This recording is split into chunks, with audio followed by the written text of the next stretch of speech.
It's the issue that suggests that for a great power, for a nation that does have, that is a major role in the international economy, that nation can be safe while ignoring threats to the international system. How many nuclear weapons do we have? Okay, nuclear weapons have limited utility. No, is there any country that you think will attack us? Any country? I just said nuclear weapons have limited utility in an era when there is no Cold War. And do I think that Iran would attack the United States if it were capable of doing so? They say so. That would be suicide. So what? They love suicide. You think that the leaders of Iran love suicide? Yes, they do. They say so. We love death more than they love life.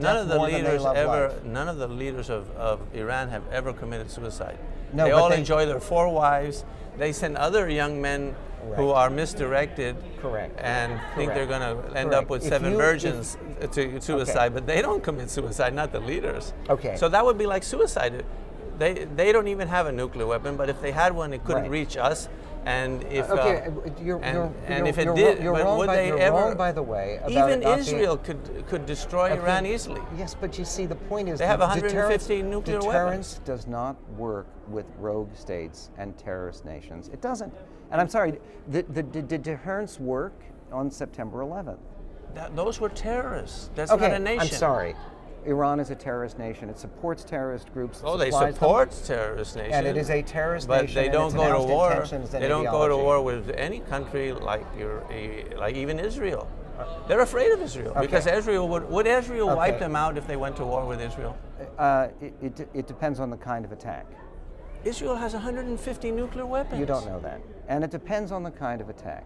And it depends Every on the time kind the of Arabs have attacked Israel, they've given them an absolute licking and beating. Absolutely not true. No? And one of the big problems are the Iranian-supplied terrorists of Hezbollah. Well, that's a problem, but they don't go to war with Israel. What do you call it when you send rockets at people? Well, that's a different. No, it is not a different. They might support terrorists. That's true. The point is, but they can't go to war with Israel because they're like a weak military power. You'll pardon me the stupidity and with all due respect of your point can be very easily discerned by people who live in Sderot. Where? In Sderot.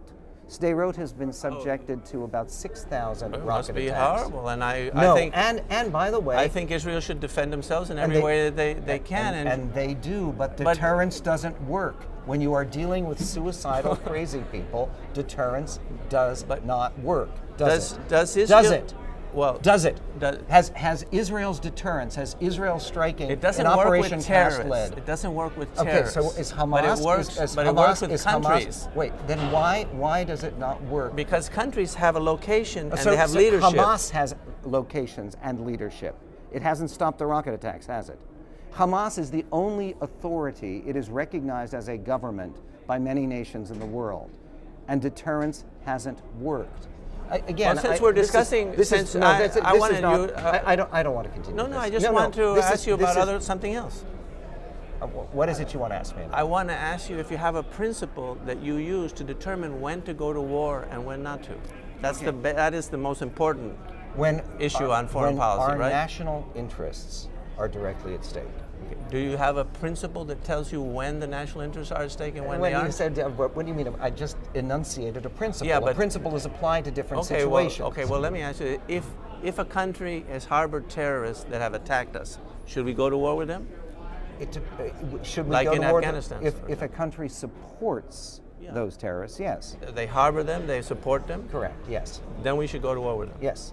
Has Pakistan harbored terrorists that have attacked us? Yes, but should we go to war with them? No, because there is some cooperation with the Pakistani government in pursuing the terrorists. They were harboring bin Laden for 5 years. Not officially. The Taliban harbored bin Laden officially.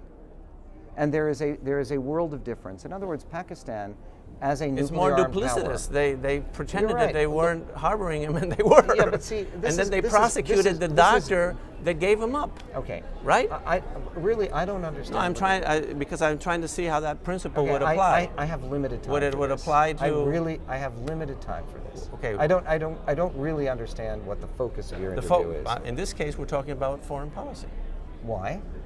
Well, because it's one of the important issues in the campaign. It distinguishes, as we've already discovered, Ron Paul and the other three candidates. They're quite different. So right. So I think it's worthwhile. I wanted to get your take on the reasoning that supports the view that you adhere to. That's all. And then, do you think it's reasonable to do that? I don't really think this is a reasonable use of my time, frankly. To examine the reasoning? And no. Look. To identify a principle? To identify a principle, to examine the reasoning, but this kind of, you see, let me tell you, one of the asinine, and I do find it asinine, things that people say all the time is why did we go to Iraq? Why didn't we attack Iran? Why did we go to Iraq? Why didn't we attack that's an Pakistan? interesting question. Why did we go to Iraq?